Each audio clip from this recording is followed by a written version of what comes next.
বাংলার মুখ্যমন্ত্রী, বাংলার অভিভাবিকা মাননীয়া, আপনি ধর্ম নিয়ে রাজনীতি করেন না।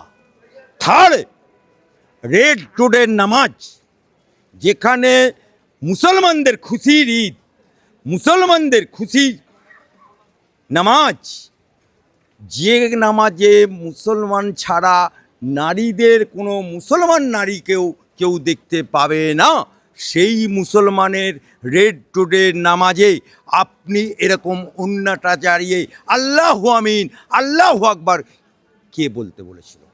এটা ধর্মীয় রাজনীতি না? আপনি যে সরকারি টাকায় দীঘায় জগন্নাথের মন্দির করলেন, সরকারি টাকায়, নট করে মমতা ব্যানার্জি পশ্চিমবাংলায়